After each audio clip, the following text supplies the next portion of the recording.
Assalamualaikum.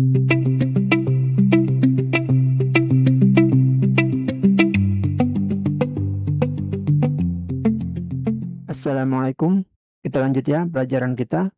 Nah, kita akan buat sebuah tabel di sini dengan menggunakan template dari flowbyte.com.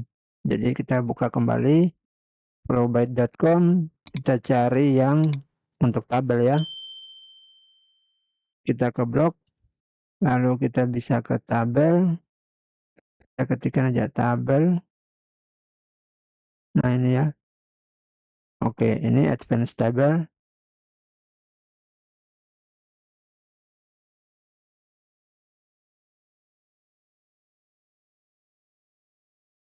Oke, kalau yang ini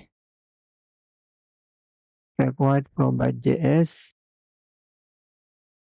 Coba show kode.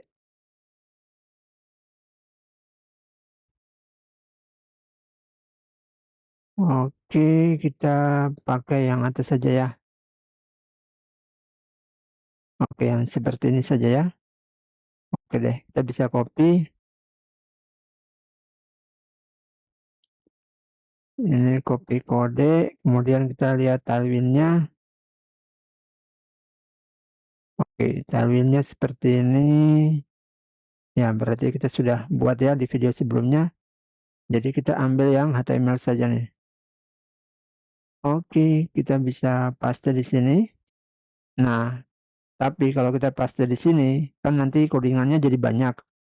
Nah, kita bisa buat lagi sebuah komponen di project untuk ini ya, list tabel atau item dari data tabelnya nih. Jadi kita bisa buat aja folder components, kemudian kita kasih nama item list kayak gini, .view.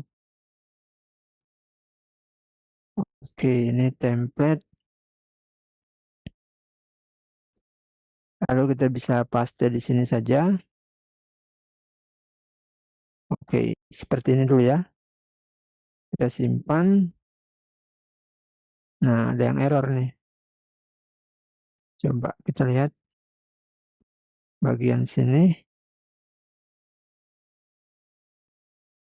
Oke, requirednya kita kasih ini aja.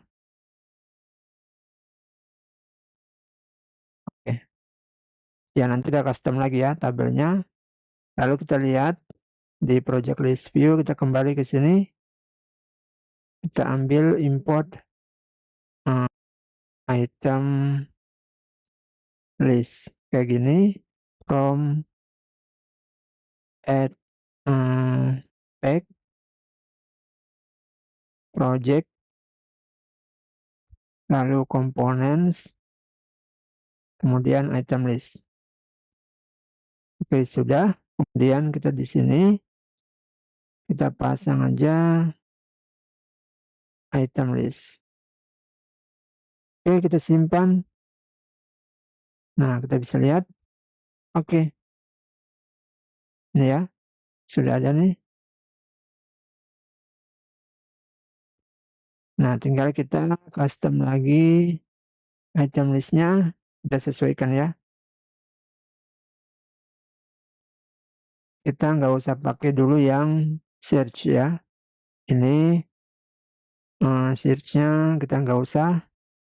Atau ya, kita boleh pakai ya. Search-nya kita boleh pakai. Oke, kemudian coba kita edit aja nih. Search ini form. Oke.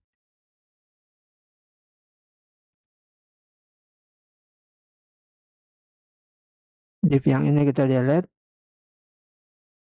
Jadi kita biarkan aja yang search. Oke, kemudian tabelnya kita buat di sini project name.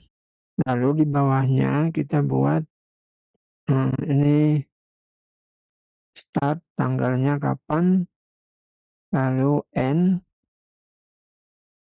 kemudian task jumlahnya ya.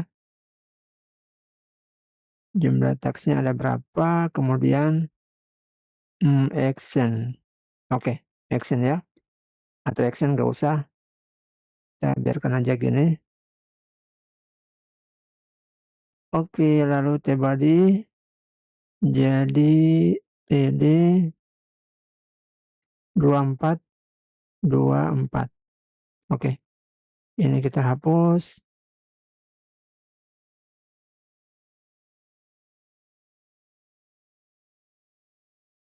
Oke, berarti data yang ini. Oke, TR semua kita hapus ya.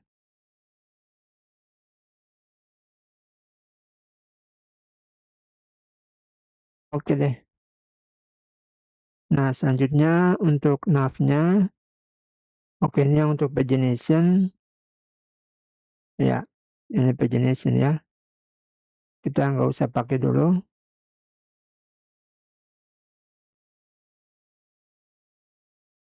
Kita bisa kasih command.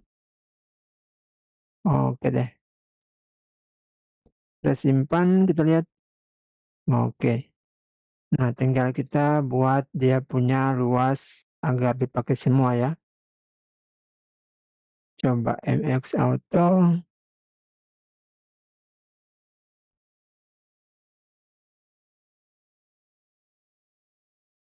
Simpan. Oke. Ini PX12 ya. Nggak usah.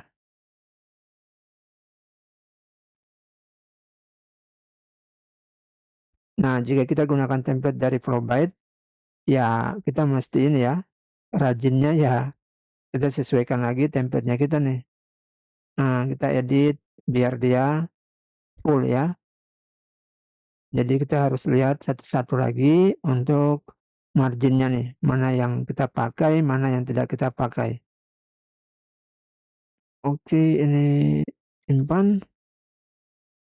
Coba.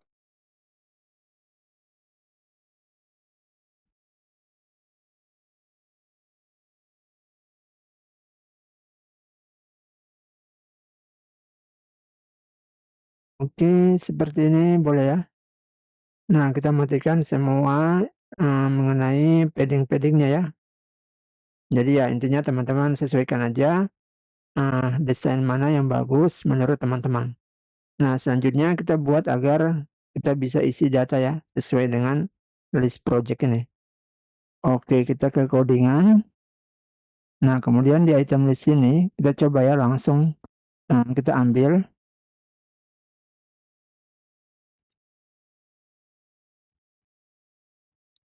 Kita ambil data yang dikirimkan dari project controllers ini apakah bisa ya? Ya, projects. Coba kita langsung aja pakai define props.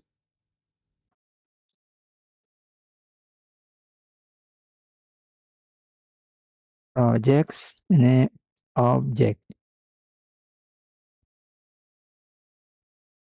Oke. Nah, kemudian tr di sini kita kasih v4 project ini index in projects. Kemudian key-nya index. Oke, lalu di sini kita kasih project name project.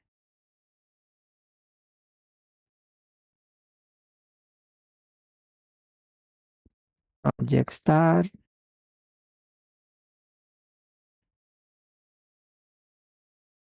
Kemudian project end.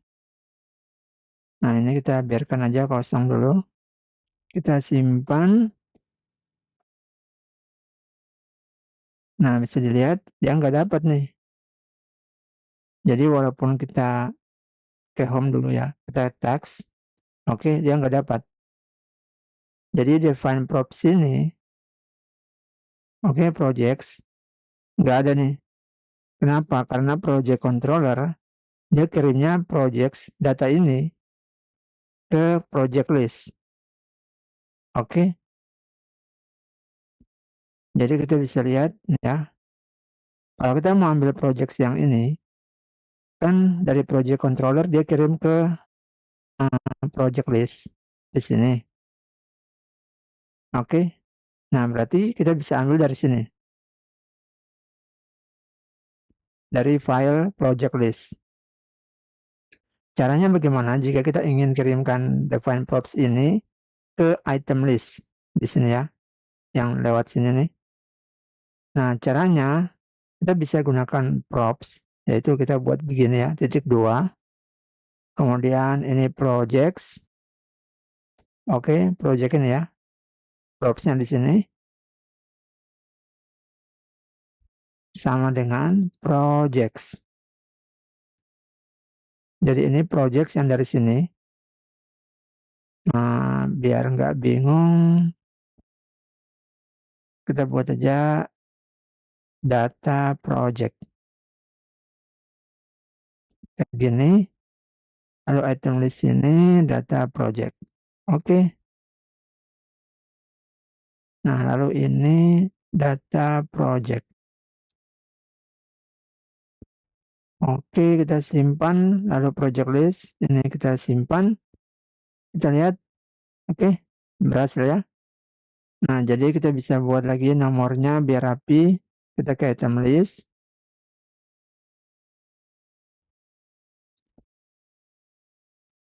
TH nomor. Oke. Ini TD.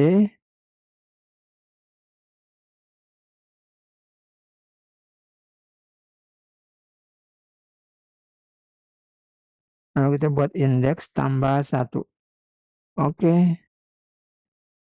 Yap. 1, 2, 3, 4, 5. Nomornya belum.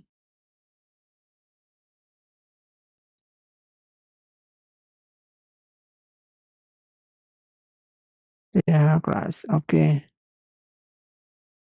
Yap. Nah, jadi gini ya teman-teman. Kita bisa kirimkan ke komponen child, komponen anaknya nih. Nah, kita bisa gunakan props. Jadi kita definisikan props di elemennya atau di ini ya, komponennya seperti ini. Titik 2, nama propsnya, kemudian data yang kita kirimkan. Oke, begitu ya. Selanjutnya kita akan buat untuk fungsi delete-nya ya. Oke, demikian. Semoga bermanfaat. Kita lanjutkan di video berikutnya. Salam programmer.